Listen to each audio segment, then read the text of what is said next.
Brooklyn Nine-Nine is as much fun behind the scenes as it is in front of the camera.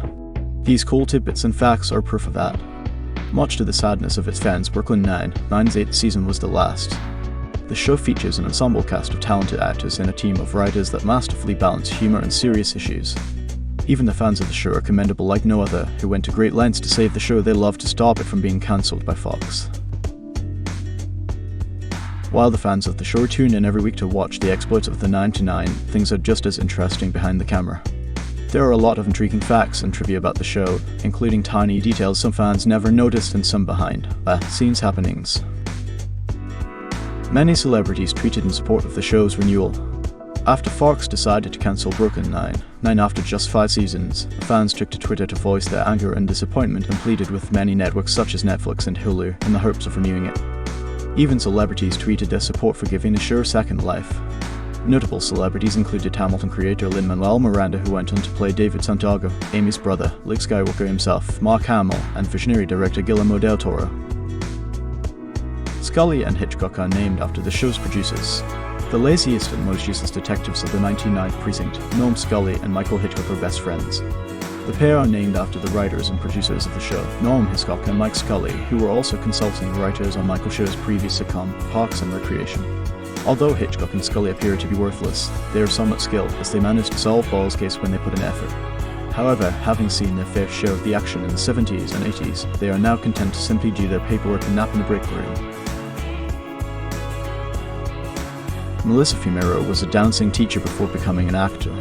Amy Santiago is a brilliant and accomplished detective, but if there is one thing she can't do, it's dance. She manages to step on both of Jake's feet at the same time during a dance competition in Season 1, and her dance, off with her brother David in Season 6, is simply hilarious. However, unlike her on-stage alter ego, Melissa Fumero, who plays Amy, is actually a professionally trained dancer ever since she was a kid. Before becoming a famous actress, she was a dance instructor until her late 20s. Despite being set in Brooklyn, the series is entirely shot in LA. Even though the show is about the 99th Police Precinct in Brooklyn, filming doesn't take place in Brooklyn. In fact, the NYPD doesn't even have a 99th Precinct. The building used for the exterior shots of the 99 is actually the 78th Precinct in Brooklyn. Filming takes place in the CBS Studio Center in Los Angeles, California. It's quite surprising, seeing how perfectly the show manages to capture and recreate the feeling of New York. The character of Gina was created specifically for Chelsea Peretti. Before starring as Gina in Brooklyn Nine, Chelsea Peretti was a stand-up comedian and writer for Parks and Recreation. She even made an appearance as Elda, a citizen of Pawnee, in Live Ammo, an Episodici company. Michael Schur created the role of Gina specifically for Chelsea Peretti. The character also incorporates certain traits of Chelsea. For example, Chelsea and Andy Samberg have been close friends since elementary school, and Gina and Jake have also been friends since childhood. Fans are hoping Gina will make an appearance in Season 8 after Peretti left the show in Season 6.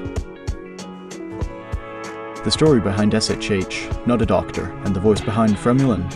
A true Brooklyn Nine fan stays way past the end credit scene so they can hear SHH, Not a Doctor.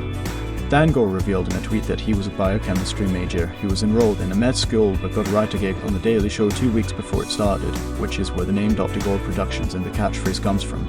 Michael Schur says the phrase SHH, not a doctor, while Nick Offerman says Fremulin in his iconic voice, one might add. There's even a hilarious website that answers the very same question, www.dosnickoffermansefremulin.com. Andy Samberg almost passed on the show. It's hard to imagine Brooklyn Nine without Andy Samberg as Jake Peralta, but this was almost the case. When he left Saturday Night Live in 2012, Andy Samberg didn't want to do TV shows and wanted to focus on his movie career so he could have a more relaxed schedule after 7 grueling but wonderful years on SNL. However, after reading the script and thinking about what Michael Schur's Parks and Rec did for Amy Poehler's career, he felt the opportunity was too good to pass on. He decided to go through with it, and the rest, as they say, is history. Terry's oil painting of Captain Holt. The role of Terry Jeffers was created specifically with Terry Crews in mind, which is why the character takes on some of the traits of the actor. Both are very talented artists, as Terry Crews has been sketching and painting for years before becoming an actor. He revealed in an interview with Ad Age that his first job was as a courtroom sketcher. Amy asks Sarge to draw a portrait of Captain Holt to improve his movements, but the captain thinks it's arrogant to have a portrait of himself and refuses to accept it. However, he later accepts the painting and gives it to Kevin, and it can be seen hanging in his office at Columbia University when Jake goes to visit him. Andre Braugher improvised the hot down. The cast says that improvising out lines is encouraged by the writers and the showrunners. Andre Braugher revealed that the cast and crew often shoot this in his tree 4 times. The funniest take is then used for the episode. In the scene where Amy is late for work, Andre Braugher improvises Captain Holt shouting hot damn, and the scene cuts right before Andy Samberg can be seen bursting out laughing. Gina says she would rather get hit by a bus than get a text from Charles. And she does. After Braugher finds out there are dozens of poor Charles workers, they tell him he's a movie texter, and Gina says she would rather get hit by a bus than receive a text from him, foreshadowing Gina's terrible accident. Throughout the episode, they try to put Charles on how to give him the text. At the end of the episode, Gina is walking across the street and pulls out her phone to read a text from Charles and gets hit by a bus. She was too busy reading Charles' text to see. Thank you for watching this video. Please remember to like and subscribe. We have many videos like this one in our playlist, so take a look around the channel. We'll see you in the next video.